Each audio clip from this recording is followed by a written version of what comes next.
El tiempo es cerca y es tiempo de velar en oración.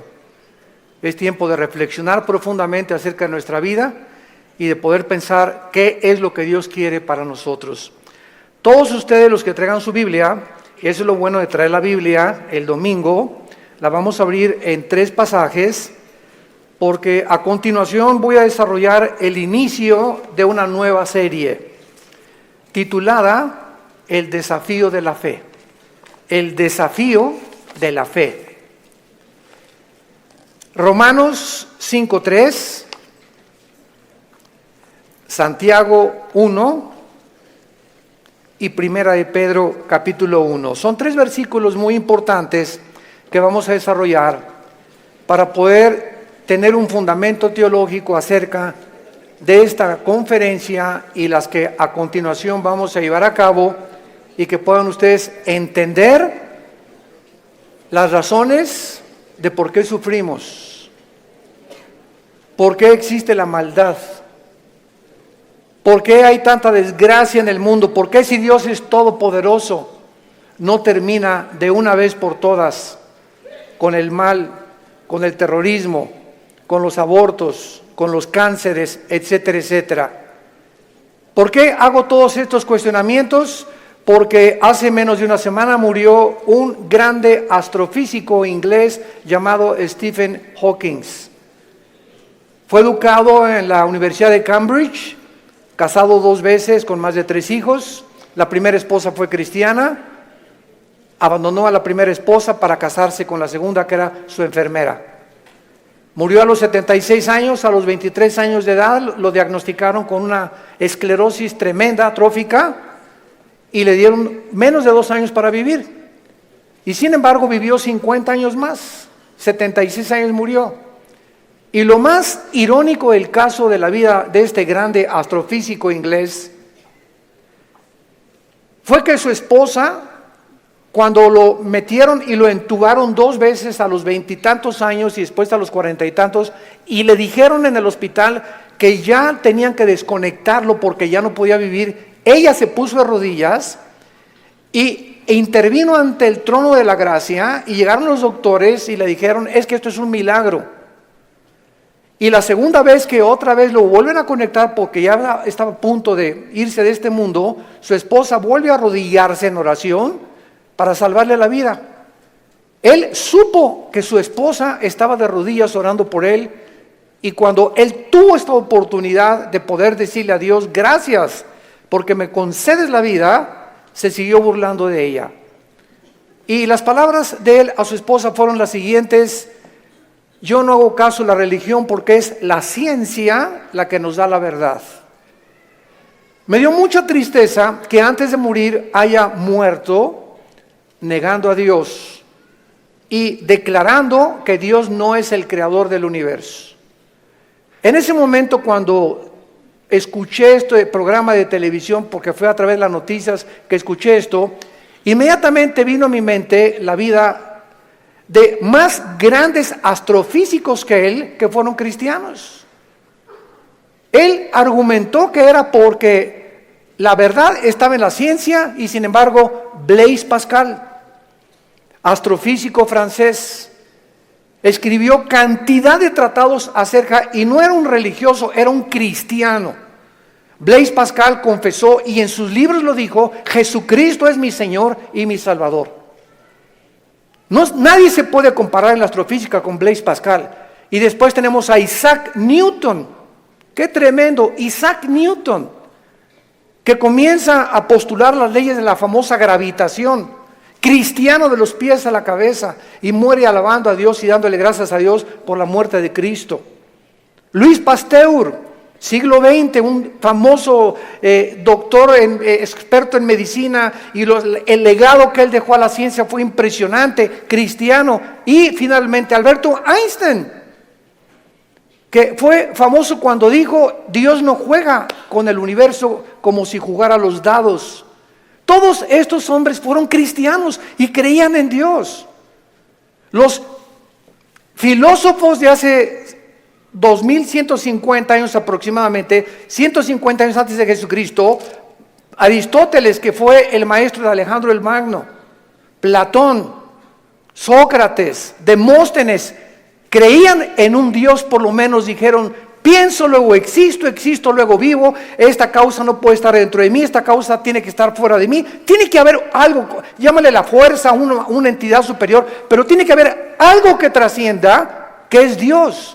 Aunque no lo pudieron nunca ubicar, el apóstol Pablo en Hechos 17 se enfrenta con los atenienses filósofos, discípulos de un gran hombre que se llamaba Zenón, y los discípulos eran los epicúreos y los estoicos.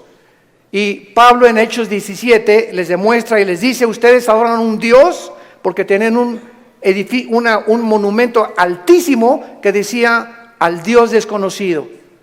O sea, ellos lo único que sabían es que tiene que haber una causa detrás de la existencia del mundo y del universo. Pero llegamos al siglo XX, donde se levantan Friedrich Nietzsche, Jean-Paul Sartre, Bertrand Russell, Richard Dawkins y finalmente este astrofísico que muere diciendo que Dios no puede existir ni ser el creador del universo. ¿Saben ustedes por qué el astrofísico Stephen Hawking negó a Dios antes de morir? Simplemente porque no pudo explicar sus sufrimientos. Su esposa lo dijo, la primera esposa, Stephen está enojado con Dios, con un Dios que no existe. Se amargó contra alguien que no existe. Y siempre estuvo repelando, ¿verdad? ¿Por qué si Dios es Dios, no lo sanaba y no lo levantaba de esa silla de ruedas? Hace poco ustedes escucharon el testimonio de Nicky, un muchacho sin brazos y sin piernas. Nació con el puro tronco nada más. Y cuando oye su testimonio dice que a los 8 o 9 años de edad, como no podía suicidarse, se metió y con la boca abrió la llave del baño para ahogarse. Y en ese momento él reaccionó y dijo, ¿pero qué es esto? Y comenzó a gritarle, Dios, si existes, dime la razón por la cual me trajiste hacia el mundo, sin brazos y sin piernas. Y entonces él entrega a los 11, 12 años de edad su vida a Jesucristo, y no se imaginan ustedes los millones de almas que este muchacho, Nicky se apellida, ¿verdad? Nicky ha ganado en el mundo. Aquí lo tuvimos en México y mi esposa y yo, su esposa es mexicana, y se han discipulado con nosotros desde hace muchos años, la esposa de él y la familia de ella también. Ahora ya van a ser papás otra vez, así como lo ven, pero juguetón. Gracias a Dios por su vida. Entonces, podríamos nosotros realmente, porque esta es la espada y este es lo que esgrimen los ateos. Los escépticos, los agnósticos, es que, ¿por qué si hay un Dios, hay un sufrimiento? ¿Por qué es? Entonces, como no pueden entender y no tienen respuestas, y no las van a tener fuera de la Biblia, se encierran en una cárcel, y en lugar de que este hombre hubiera podido escuchar a su esposa, bueno, ok, tú me dices que es un Dios, dime por lo menos, o explícame por qué permite el sufrimiento, pero ni siquiera quiso hacer eso. Negó completamente todo contacto con la Biblia. Y esta es la razón de esta serie que me he propuesto comunicarles a todos ustedes y a todos los que nos escuchan a través de las redes sociales, porque es el tiempo que seamos luz. El mundo está pidiendo respuesta a los políticos, astrofísicos, ateos, agnósticos, escépticos, etcétera, etcétera. Las universidades en Latinoamérica están llenas de ateos, infectando las mentes de nuestros hijos, incitándolos a una revolución, incitándolos a la violencia, porque ellos creen que a través de esta violencia y de este idealismo pueden ellos hacer un cambio en México social, o en Veracruz, o en cualquier otra nación. ¿Por qué? Porque hay un idealismo en la juventud que no tiene respuestas, y nosotros somos la luz del mundo. Ya es hora que brillemos, ya es hora que levantemos la lámpara. Todos los 70s, 80s y 90s del siglo XX persiguieron a la Biblia, persiguieron al cristianismo, persiguieron a los pastores en Latinoamérica. Yo recuerdo cuando fui a la universidad a la conferencia en la Facultad de Filosofía y Letras, cómo querían burlarse todos. Ay, ya llegó el padrecito, así me decían, ya llegó el padrecito. A ver de qué nos va a hablar el Padrecito, porque como ellos no tienen respuestas, creen que nosotros tampoco las tenemos. Y cuando nos enfrentamos a auditorios y les demostramos que hay más evidencias científicas en la creación bíblica que en la famosa teoría de la evolución. Cuando alguien te diga y tú le preguntes, bueno, ¿cuál es tu punto de vista o tu perspectiva de cómo te imaginas que creó el universo? ¿Qué te van a contestar? Pues por ahí anda una enseñanza, una ideología que se llama el Big Bang o la grande explosión traducida. ¿Y qué significa esto? Que pues los físicos y se imaginan, porque no se puede probar científicamente, que pues comenzó con una explosión en el universo. Y entonces de esa explosión se formó todo lo que nosotros vemos. Cuando las propias leyes de la física, la primera y la segunda ley de la termodinámica, contradicen el Big Bang. Virgen del Socorro. Me atrevo a decir esto. La misma física que dice la primera ley de la termodinámica, nada se crea ni se destruye, la segunda ley, todo tiende al desorden, a la oxidación, a la destrucción, a la corrupción. Nunca del desorden se ha formado el orden, por el amor de Dios. Entonces, ¿cómo podemos estar defendiendo una teoría que la aceptamos ciegamente? Porque mi maestro me la enseñó. Porque tu maestro no tiene ninguna otra explicación. Y como dijo Don Teofilito, como decimos aquí en México, ni la tendrán si no vienen a la Biblia. Porque por medio de la ciencia y por medio de la intelectualidad, que es limitada, el ser humano no puede traspasar y trascender la dimensión espiritual, la dimensión del mundo invisible. Entonces el intelecto choca contra las cosas que no entiende y al llegar ahí se vuelven locos. Entonces no puede el ser humano comprender la inmensidad del universo que nos rodea, ni los caminos ni los pensamientos de Dios, porque son más altos que los nuestros. Dios tuvo que bajar hace 2000 años en la persona de Jesús para Él comunicarnos y revelarnos los secretos que se encuentran detrás de su universo, de su soberanía, de la tierra, de dónde venimos, los animales, la genética y la ciencia que continúan como demostrando y comprobando simplemente que la Biblia tenía la razón. Y es hora de hablar, y es hora de tener una confrontación directa. Porque el mundo se está hundiendo en la confusión teológica, en la confusión ideológica. Los gobiernos los invitamos al próximo desayuno en junio, ya les dieron su volante, titulado El fracaso de los gobiernos humanos. Otra vez, ¿verdad? Vamos a examinar todos los gobiernos, nazismo, fascismo, monarquías, democracias, etcétera, etcétera. ¿Por qué ninguno ha funcionado? ¿Por qué siguen peleándose? ¿Por qué ahorita ya los partidos políticos en todas partes del mundo, ya sus convicciones, los estatutos en los que formaron sus partidos están deshaciéndose y contagiándose con el otro? Es como si nosotros dijéramos, soy cristiano pero me voy a juntar con los mormones y con los musulmanes. Cuando los principios de los musulmanes, los principios de los mormones y el cristianismo se contradicen unos a otros. Entonces, ¿creo realmente que mis convicciones son reales y es la verdad? ¿O necesito otras ideologías porque no estoy seguro de lo que yo creo? Es una tristeza, se están derrumbando ante nuestros ojos todas las ideologías y todas las filosofías del mundo. Los sistemas de pensamiento están confundidísimos como jamás lo habían estado. Gubernamentalmente, teológicamente, filosóficamente, económicamente, es una confusión en el mundo tremenda. Es el estrés por el cual vive la gente. Es una incertidumbre de dónde está la verdad, dónde está la luz, quién tiene la verdad. Tú dices que en aquella religión, tú dices que en aquella religión. Discúlpame, en ninguna religión en la persona de Jesucristo. Porque tú puedes tener X religión sin tener la verdad, ni tener al Hijo de Dios en tu vida. Él fue el que vino y nos dijo, no los católicos, no los evangélicos, no los nazarenos, no los mormones. Jesús dijo, yo soy la verdad. Y cuando Él entra a tu vida, se te caen las vendas. Y de alguna forma el entendimiento se nos comienza a expandir. Y solo Dios, el Espíritu Santo, puede hacer que nuestra mente se abra para que cuando vengamos a la Biblia podamos entender, porque la Biblia, el autor es el Espíritu Santo, necesito al Espíritu Santo morando en mí para comprender los pensamientos de Dios. Ven a la Biblia sin el Espíritu Santo y vas a chocar contra los pensamientos de Dios, porque el hombre natural no entiende las cosas del Espíritu, porque para él son locura, porque estas cosas no se intelectualizan, estas cosas se disciernen espiritualmente.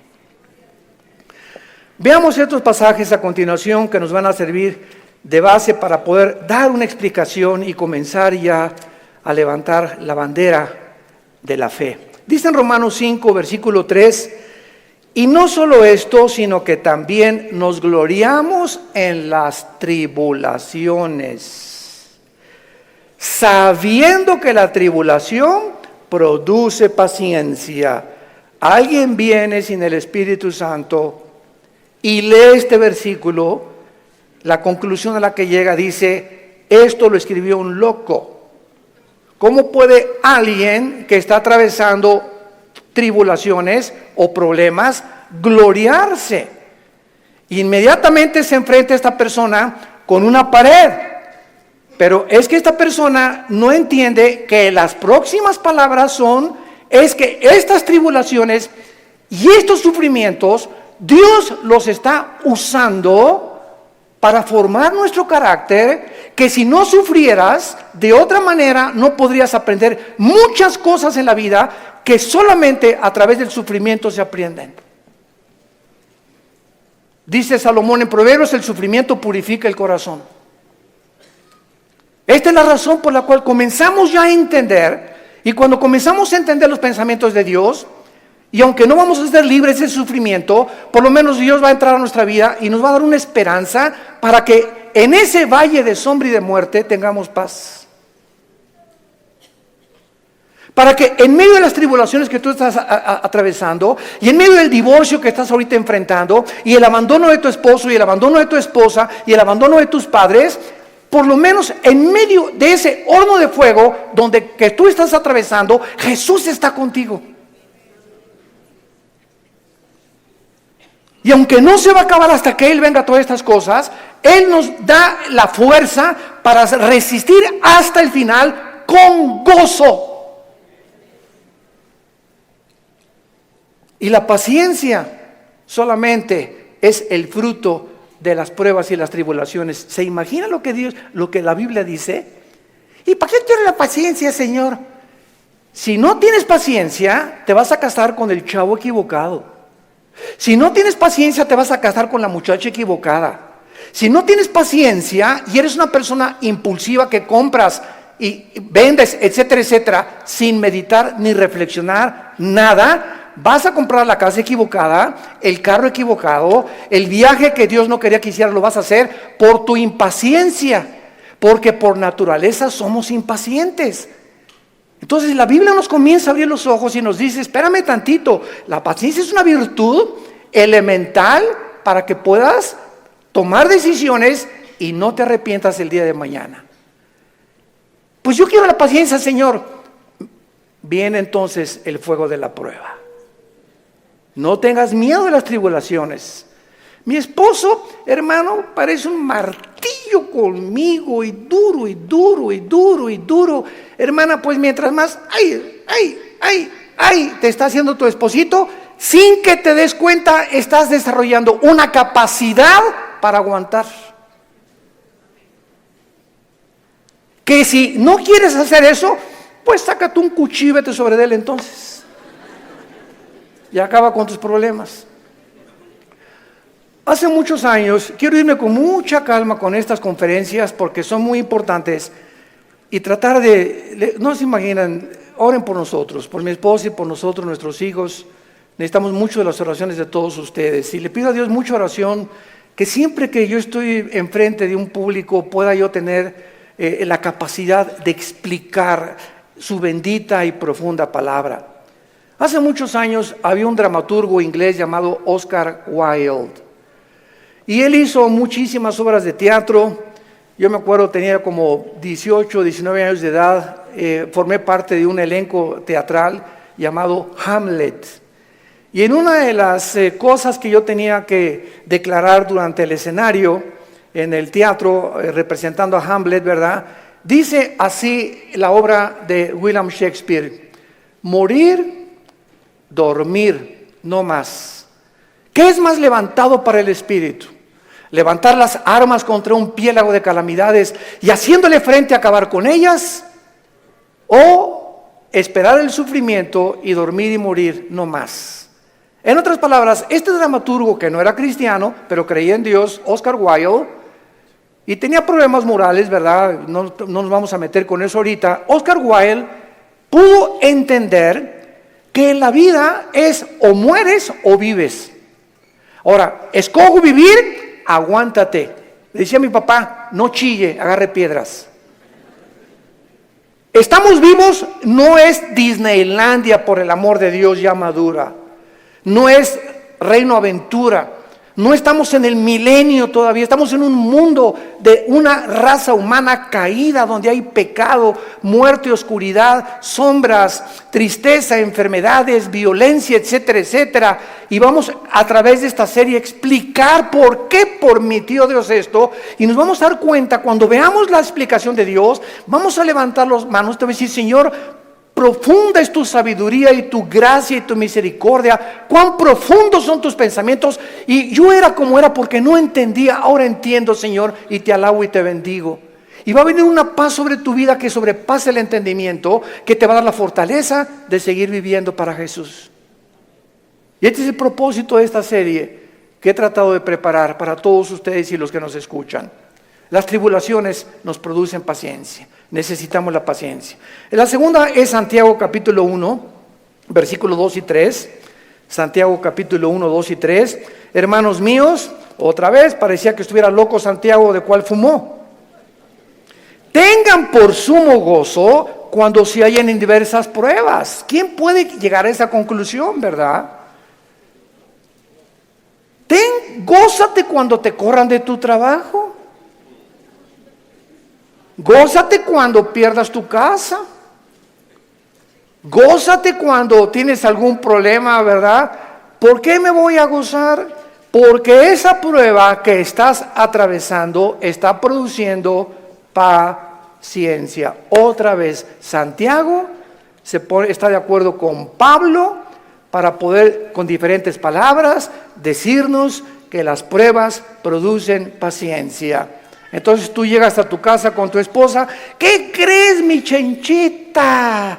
¿Qué, mi amor? Estás tan contento, te veo, te ascendieron de puesto. No, mi amor, al contrario, me corrieron. ¿Quién podría reaccionar así? Nadie, ¿verdad? Ni marihuano. Nadie podría reaccionar de esa manera, más que un cristiano que vive en el Espíritu. Y la esposa: oye, pero ¿sabes una cosa? Esto no es para que te pongas contento. Sí, mi amor, ¿sabes una cosa? Porque acuérdate de Romanos 8:28. Todas las cosas contribuyen para nuestro bien.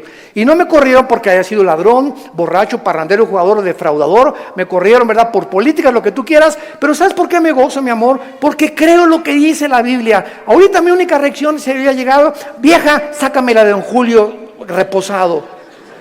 Y vamos a ponernos los dos hasta atrás. Esta vida no vale gorro. Vamos a divertir. Que nada, y que Dios ni qué cristianismo. Esa es la otra reacción.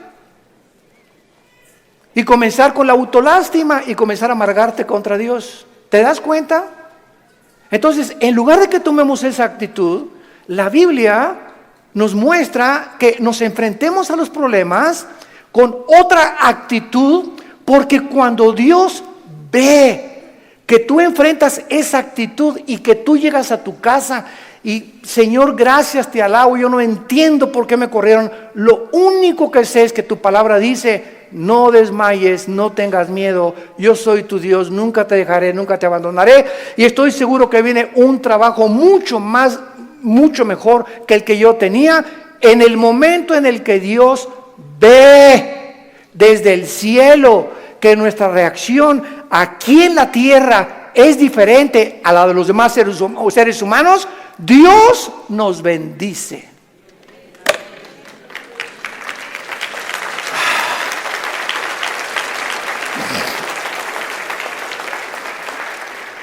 Porque sin fe. ¿Y cómo se demuestra la fe? Actuando al contrario de nuestros sentimientos y emociones. Hebreos 11:6.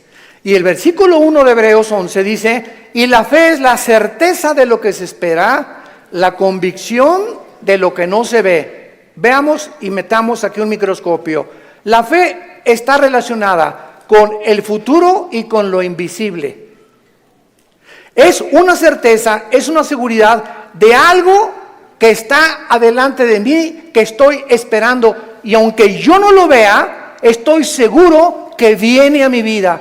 Y además estoy tan convencido, aunque no lo vea. La fe, si no es algo que tú estás esperando y no estás convencido, tu fe es la fe de los demonios. Dice Santiago capítulo 2 que los demonios también creen. No, yo creo en Dios. Pero ¿sabes una cosa? Tú dices que crees en Dios intelectualmente, pero no demuestras que tú crees en Dios por la forma como tratas a tu esposa, por la forma como tratas a tus padres, por la forma como ves a las mujeres. Este pueblo, Marcos 7, dijo Jesús, de labios me honra. ¿Cuánta gente hay por todos lados? Iban a desayunos y yo creo en Dios, pero sus acciones, su conducta contradice la piedad que ellos expresan o que creen tener en su corazón. Entonces te vuelves un hipócrita, te vuelves un falso cristiano, porque la fe tiene que, dice Santiago, sin obras no es fe. La salvación es por la fe, pero la forma de demostrar que esa fe es salvífica, que realmente nos ha transformado, es cuando vemos que ha transformado mi vida. Ya no soy el que yo era antes, antier, o hace un mes o hace 6 meses. Ahora cambió mi vida con mi esposa, la forma como veo a mis hijos, la forma como manejo mi negocio, la forma como me relaciono con la gente, la forma como veo a los gobiernos.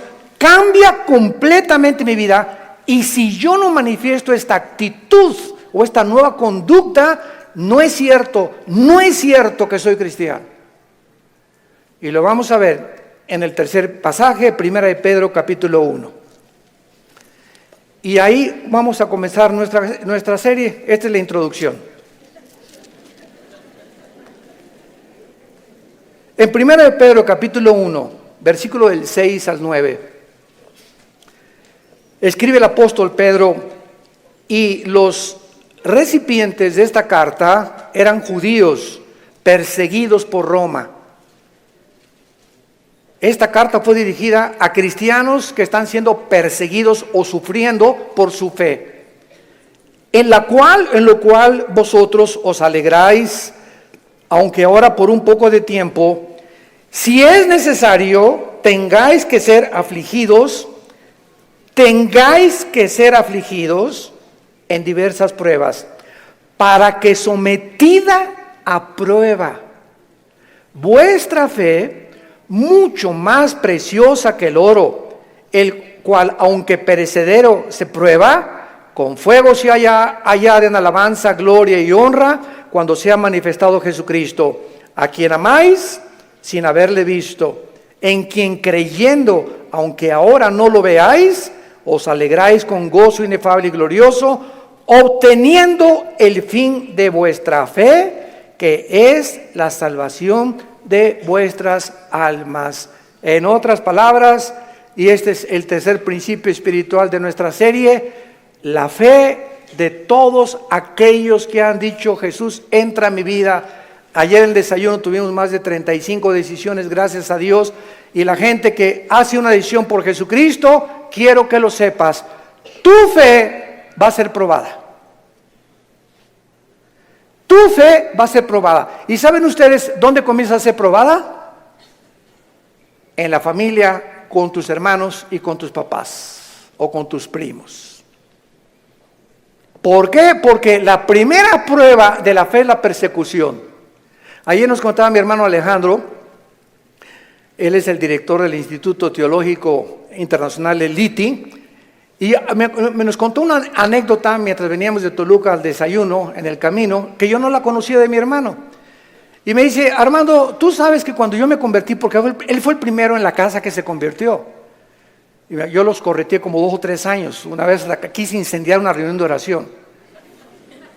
El gadareno era Pinocho comparado con los demonios que yo traía. Y se los digo en serio. Y me dice mi hermano, tú sabes que cuando yo me convertí, llegué a la casa y mi mamá inmediatamente me quiso correr. Ya te metiste con una secta, quién sabe qué te metieron, etcétera, etcétera.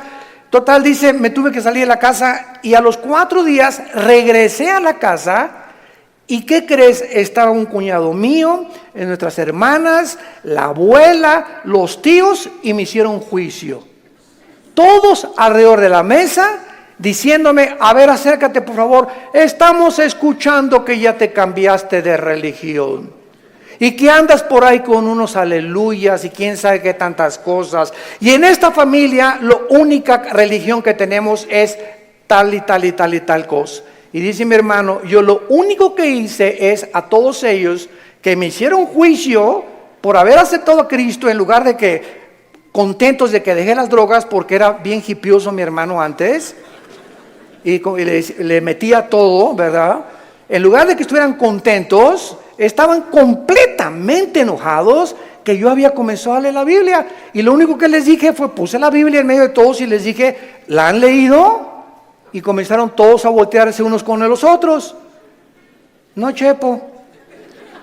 Pues si no la han leído, ¿qué base tienen para juzgarme que yo estoy mal? Porque si no es la Biblia la base de nuestra fe, ¿qué es entonces? Yo no les dije que fui con los mormones ni que fui con soy un musulmán. Estoy en un grupo de cristianos que leemos la Biblia. Y si ustedes no leen la Biblia, no tienen ninguna base. Dice mi hermano, desde esa vez nunca se volvieron a meter conmigo. Pero vino la persecución inmediatamente y vendrá contra ti también y comienza en la propia familia. ¿Por qué? Porque Dios nos sacó de las tinieblas de nuestra familia para regresar a nuestra familia e iluminarlos y sacarlos también al reino admirable de la vida de Jesucristo. Y si tú en tu familia no eres una luz y en tu medio donde trabajas no eres una luz y no estás dando testimonio de Jesucristo, tu cristianismo es religioso nada más. Y recibirán poder. ¿Para qué? Para poder enfrentar al mundo. Sin ese poder no se puede enfrentar al mundo. Hechos 1:8. Y recibirán al Espíritu Santo y me serán testigos. Entonces vemos nosotros que tiene un propósito todo esto. Muy bien. Vamos pues a comenzar esta serie con las siguientes declaraciones y reflexiones. No cabe duda que vivimos en un mundo completamente disfuncional. No hay un solo matrimonio funcional. El matrimonio es la unión de 2 extraterrestres. Pero por si fuera poco, 2 extraterrestres que ninguno se conoce ni se entiende el uno al otro. Y vas a tener 60 años de casado, como dijo un gran predicador hace algún tiempo en un estadio en Estados Unidos que lo escuché. Yo tengo 60 años de casado más o menos y sigo sin entender a mi esposa. Y como dijo Dios Teofilito, ni las vamos a acabar de entender. Porque no nos manda Dios entenderlas, nos manda Dios amarlas. Entonces, cuando nosotros comprendemos esto, que no hay un matrimonio, o sea, no hay un matrimonio perfecto, es lo que quiero decir. No hay un matrimonio donde todo, en la luna de miel, John Travolta, y se casó con esa muchacha que se parece a la Madonna, y vamos a ser felices, y qué guapo, ¿verdad? Y tiene coche, todo eso desaparece después de la luna de miel. Comienzas a enfrentarte con una persona imperfecta, de los pies a la cabeza. Peor todavía si no son cristianos. Si con cristianos se lucha y se sufre, imagínate no siendo cristianos, ¿no? Por eso hay tantos divorcios. Entonces te enfrentas con una persona, con una mujer, que no sabes cómo tratarla, no sabes, de todo chilla, no sabes por qué chillan las mujeres de todo. Habla, parece perico de África como habla mi esposa. Es que a las mujeres Dios les dio esa capacidad de hablar hasta por los, quién sabe por dónde más. Hasta por los pies hablan las mujeres. Y nosotros, ¿verdad? O sea, tú sabes una cosa, cuando tú hablas con una persona, En el momento en que te paras a escuchar a una persona, no sé si ustedes lo sepan, la Biblia nos los muestra, el hecho que te estés concentrando en escuchar lo que está diciendo, estás emanando energía, te estás desgastando. Cuando Jesús le tocó a la mujer, ¿se acuerdan ustedes la mujer con el flujo? Alguien me tocó. ¿Por qué? Porque dice, energía salió de mí. Todo el sufrimiento que ella tenía se lo transmitió y Jesús en su hipersensibilidad sintió inmediatamente. Hoy eligieron los apóstoles, pero todo el mundo te toca. No, hay alguien que me tocó con el propósito de recibir algo de mí y lo sentí en mi espíritu. Es una hipersensibilidad espiritual tremenda. Pero cuando tú te sientas con alguien, entonces esta es la razón por la cual mujeres, los hombres nos sentamos y viene tu esposa y 15, 20 minutos y a los 10 minutos no tenemos la capacidad, yo no sé cuántos de ustedes sean superhéroes, ¿no? Pero la mayor parte de los hombres no tenemos la capacidad de oír más de 10, 15 minutos. Comenzamos, sí, amén, gloria a Dios, mi amor. Sí, es cierto, sí, te amo, tienes toda la razón, ¿no? Comenzamos ya con el avión, etcétera, etcétera. Pero ustedes las mujeres, mi esposa se junta con otra mujer, o cuando se juntan las pastoras, y 6 horas sin parar. Yo llego a los restaurantes, me recoges a las 7, sí voy a las 7, y ahí está, digo, oye, mi amor, te dejé a las 2 de la tarde, y sigues en la mesa platicando con ellas. Y se despiden y están en la puerta del restaurante, bye, y en la noche llega y le siguen hablando por teléfono. Señor mío y Dios mío, Jesús, María y José y el burrito que los acompaña, así son. Dejémoslas, felicitémoslas, pero no las contradigamos, mucho menos, porque así las hizo Dios. Las mujeres tienen 7 días al mes que sus hormonas cambian drásticamente en la famosa menstruación. Y durante esos 7 días no te atrevas a decirle nada. No te atrevas a tocarla tampoco, ni sexualmente tampoco, porque está prohibido en la Biblia. Son tiempos en el que vuela la mosca y se ponen a llorar, hipersensibles. Es una semana en la que hay que yo te llevo el desayuno a tu cama, mi amor, yo le voy a lavar los trastes, yo te lavo la ropa del bebé o lo que sea, ¿verdad? Y comienza el hombre a entender la naturaleza femenina, que no estamos para que ellas nos sirvan, no son nuestras esclavas ni nuestras sirvientas, y cuando comenzamos a darles lo que ellas necesitan, porque las comenzamos a comprender, es cuando vienen las bendiciones de Dios. Es cuando vienen las bendiciones de Dios. ¿Por qué estamos haciendo así? Y no somos mandilones, eso no es ser mandilón, lo hacemos porque Dios nos dice, ama a tu mujer como yo te amé desde la cruz. Con un amor sacrificial. Y cuando yo veo sacrificarte por tu esposa, te voy a bendecir como no te imaginas. Porque el mal que le hagas a tu esposa, se te regresa. Es como un boomerang. Se te regresa, dice en Efesios capítulo 5. Nadie aborreció su propia carne, sino que la cuida y la sustenta como Cristo a la iglesia. El daño, las groserías, los gritos, el adulterio mental que traes contra tu mujer, se te regresa y detiene las bendiciones de Dios. Y vas a comenzarte a encontrar desesperado, ya no te puedes gozar en las pruebas, ni en las tribulaciones, ya no tienes paz, ¿verdad? ¿Por qué? Porque necesitas otra vez venir a la cruz y pedirle perdón a Dios por la forma como has tratado a tu compañera, a tu amante, a tu esposa, a la madre de nuestros hijos. Ahí viene. ¿Por qué lo hacemos? Por la fe. Y sin esta fe es imposible que yo agrade a Dios. Vivimos un mundo disfuncional, tenemos que entender esto. Y todas estas circunstancias nos hacen volvernos a la pregunta, que es la que vamos a desarrollar en esta serie: ¿por qué Dios no detiene la maldad? Muy buena pregunta, muy válida filosóficamente. ¿Por qué Dios no detiene tanta destrucción y tantos sufrimientos?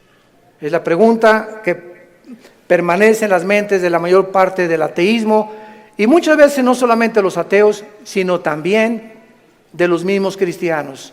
La única diferencia, escuchen esto, señores ateos que nos escuchan, en cualquier programa que haya en el mundo de televisión o de radio o en cualquier foro, nunca a un ateo ni a un agnóstico le van a hacer estas preguntas, nos las van a hacer a nosotros. Porque los ateos no tienen respuestas. Y como no tienen respuestas, por eso se enojan contra Dios, y por eso se amargan, y por eso dicen que son ateos. Entonces, si el mundo va a cuestionar a algún ser humano para que le responda, no va a ir con los ateos, van a ir con nosotros. A ver, ¿tú qué te dices, cristianito? Dime esto y esto y esto. Hace mucho les conté un incidente que lo he repetido así. Una vez estaba platicando sobre el ateísmo en el Hotel María Isabel, salimos del desayuno hace algunos años y me aborda una persona en el elevador, pero así, ¿verdad? Usted es el señor Andrés, sí, mucho gusto, ¿cómo está? Ya entramos al elevador juntos. Usted dice que Dios es todopoderoso, ¿verdad? Pero con esa actitud, ¿verdad? Usted dice que es todopoderoso, ¿verdad? Sí, efectivamente, Dios es todopoderoso. Y si es todopoderoso, ¿por qué no acaba con el diablo si él tiene poder? Y le contesté, porque comenzaría con usted.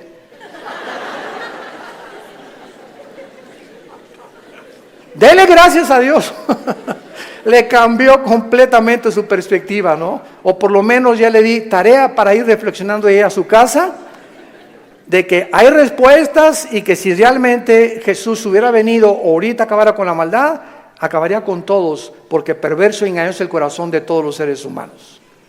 Entonces démosle gracias a Dios que no lo ha hecho y que en su paciencia, dice en 2 de Pedro capítulo 3, está esperando para que todos o la mayor parte de los seres humanos se arrepientan antes de que juzgue severamente este mundo. Muy bien, entonces por causa de no tener estas respuestas que demandan sus mentes finitas, cuando una persona astrofísico o ateo demandan respuestas, no se ponen en la posición honesta de decir, bueno, ok, yo ando buscando por qué el sufrimiento y la maldad, pero me voy a poner en una posición honesta. Yo soy un ser humano, amén, lo soy. Si soy un ser humano y si existe Dios, es lógico, vamos a decir una línea lógica elemental, es lógico que sea un ser sobrenatural y sería imposible poder comprender los pensamientos, así como un niño no comprende los pensamientos de su padre, ni de un filósofo. Aunque es el mismo cerebro, no está desarrollado el niño de 6 años como el de uno de 25 años de edad. Entonces, siguiendo esta línea de lógica, si existe un Dios, tiene que ser mucho, mucho más grande. Entonces, yo estoy ante un universo lleno de misterios, estamos llenos de misterios. Si hay extraterrestres, si no hay extraterrestres, si existen los hoyos negros, si no los hoyos negros, si es el otro, que cómo comenzó el universo, de dónde venimos, bla, bla, bla. Estamos llenos de misterios. Entonces, estos misterios no voy nunca a comprenderlos con la mente de caracol que tengo, porque si existe Dios, es un ser hiperdimensional. ¿Qué necesito? Buscar dónde lo puedo encontrar. Si existe un Dios, ¿dónde lo puedo encontrar? Entonces hay mucha gente honesta intelectualmente que se envuelve en religiones. Entonces, por eso Sigmund Freud, el padre del psicoanálisis freudiano, dijo, es que el ser humano busca a Dios porque tiene miedo a la oscuridad y a lo desconocido. Y entonces este temor inconsciente, escribió Freud, es lo que impulsa a muchos seres humanos a buscar a un Dios. Se equivocó completamente, porque aun cuando fuera así y me está guiando el temor a lo desconocido, dice la Biblia, me encontrarás porque me buscarás con todo tu corazón. Yo les confieso en mi caso particular, a los 25 años de edad me encontraba yo en un momento existencial en mi vida, que estaba yo en el lodo, así estaba yo en el suelo completamente. Anduve buscando en tantas religiones y por acá y por allá, también experimenté con algunas drogas, era borracho, parrandero, jugador, mujeriego, me decían el aventurero de Tlalnepantla, aunque no vivía en Tlalnepantla.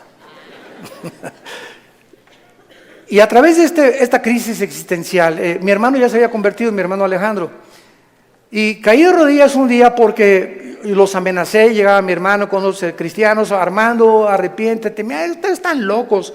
Y llegaban ahí, ¿verdad? Y hasta comenzaron a pelar, en ese tiempo se comenzaron a peinar como Jesús, así, y se ponían hasta unas túnicas blancas y me parecían locos, freaks, como le decimos en inglés, ¿no? Y dije, no, están más locos que nada, es la nueva onda, ¿verdad? Y peace and love y todo así, amorosos y todo, no me convencían.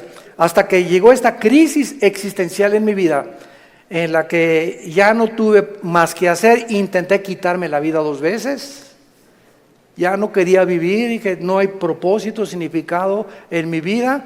Y en esa crisis caí a las 4 o 5 de la mañana recordando las palabras que siempre mi hermano, antes de irse a la casa, oraban por mí. Y esas oraciones que hacían por mí en la casa me llegaron a tocar las fibras más sin que yo lo supiera, movieron mi espíritu. Y me levantó el Señor, creo, a las 3, 4 de la mañana y caí de rodillas. Le dije, Dios, si tú existes, te necesito. No sé quién eres, pero yo te necesito si tú existes.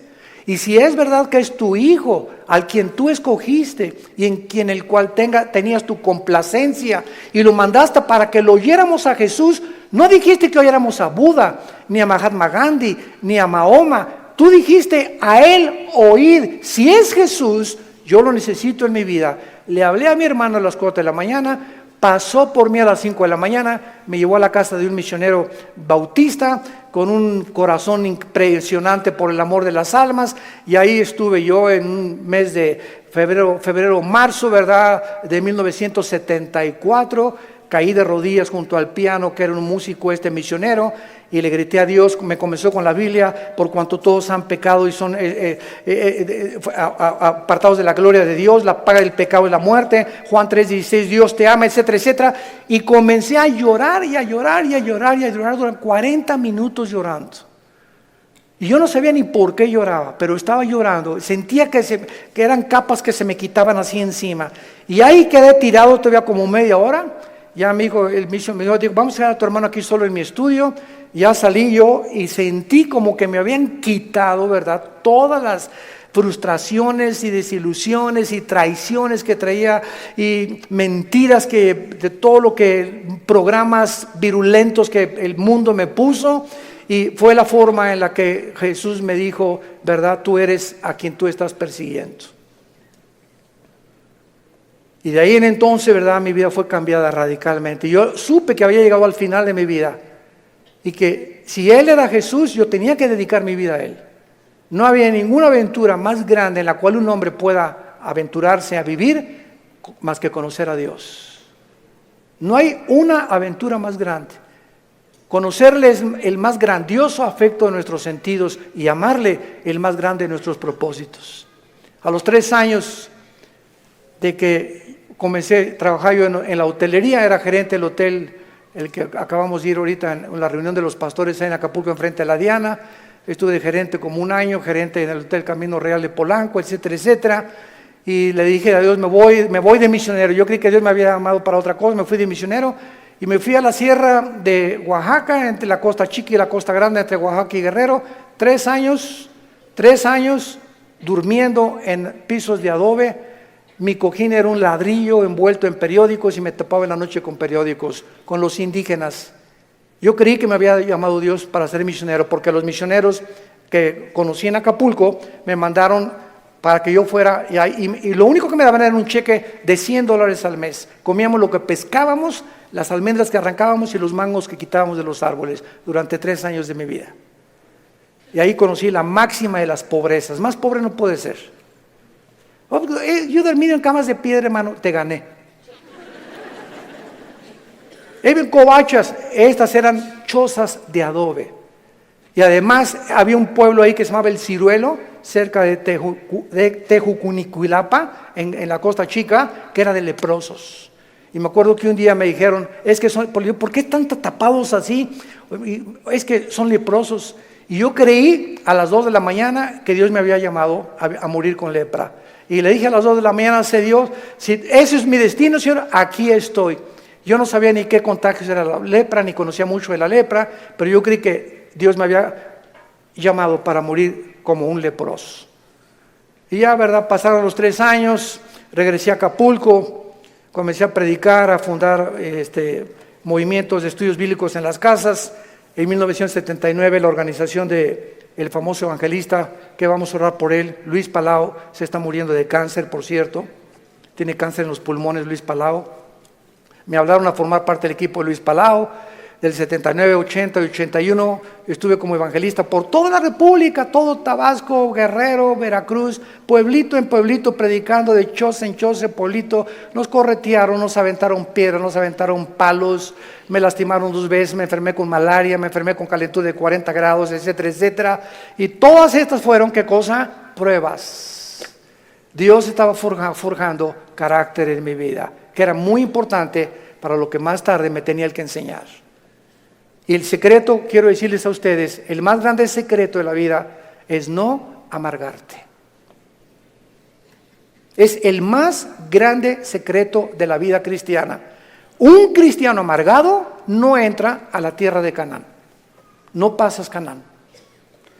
Dice en Hebreos 12 que bloquea la gracia de Dios la amargura.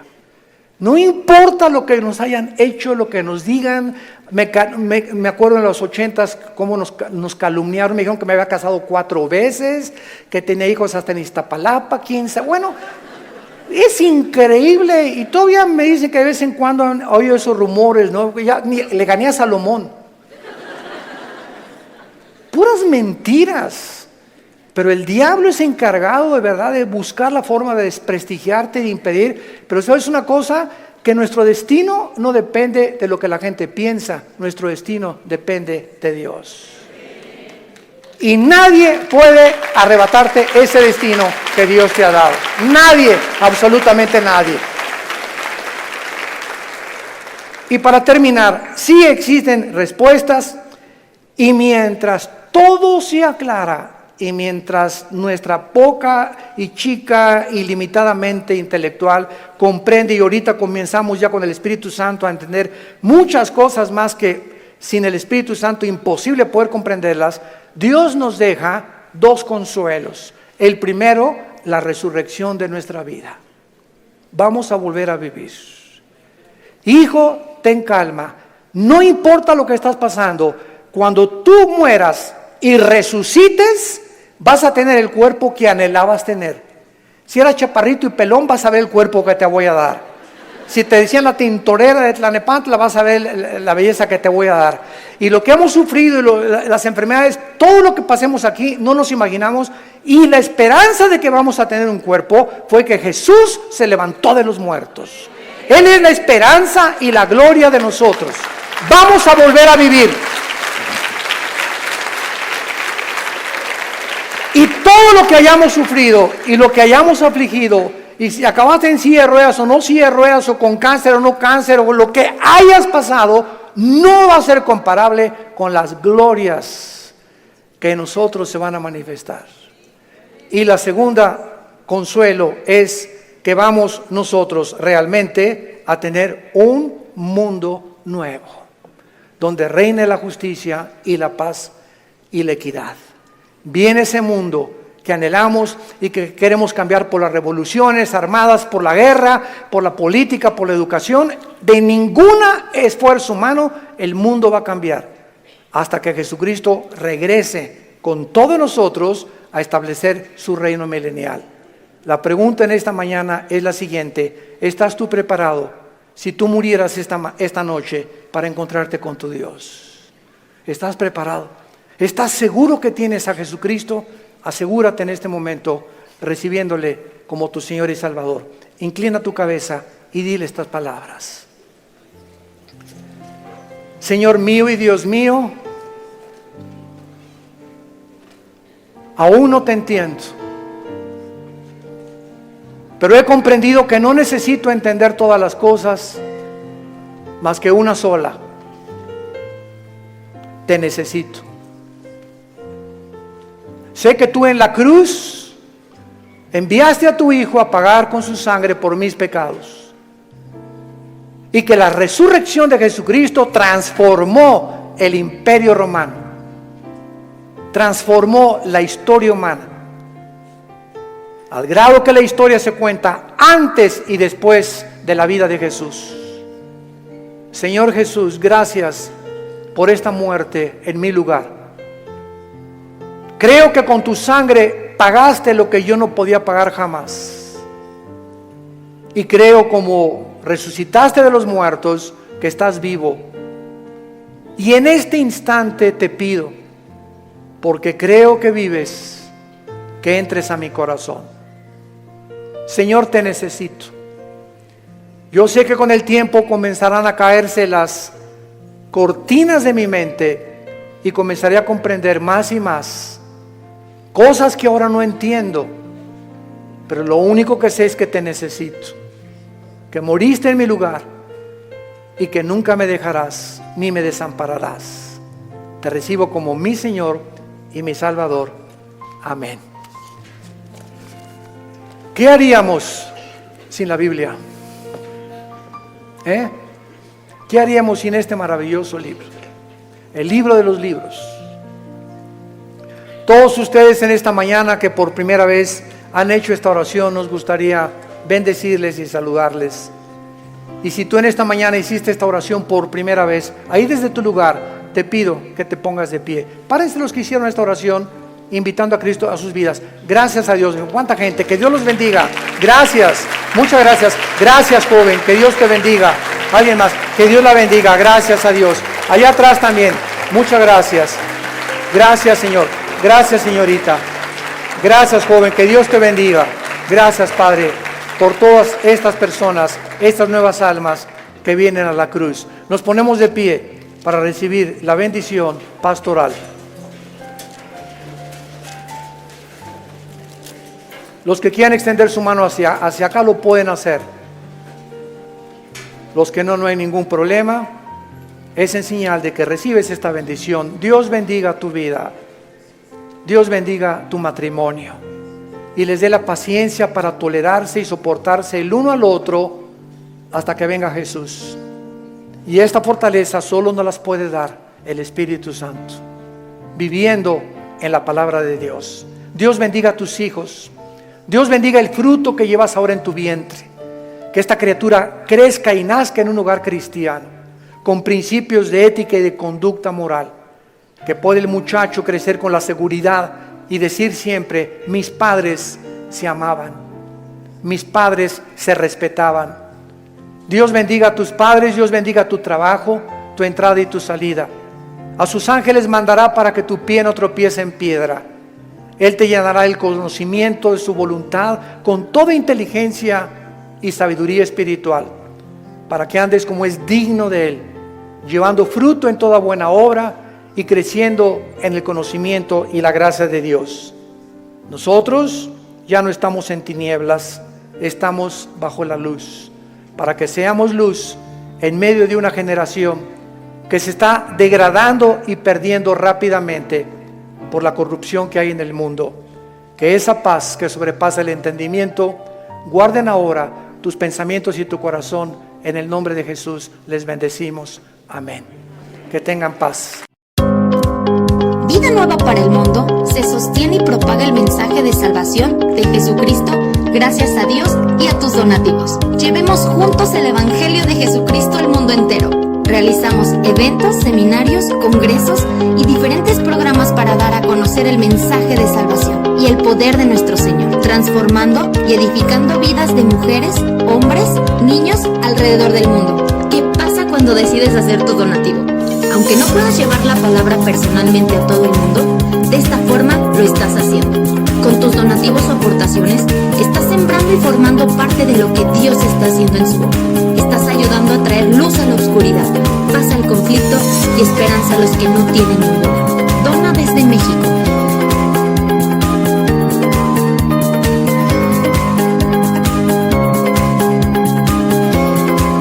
Dona desde Estados Unidos.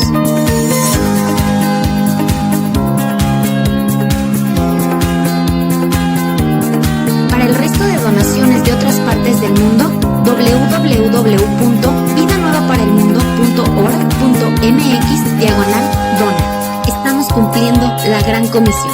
Por tanto, vayan y hagan discípulos a todas las naciones, bautizándolos en el nombre del Padre, del Hijo y del Espíritu Santo, enseñándoles que guarden todas las cosas que les he mandado. Y he aquí, que yo estoy con ustedes todos los días hasta el fin del mundo.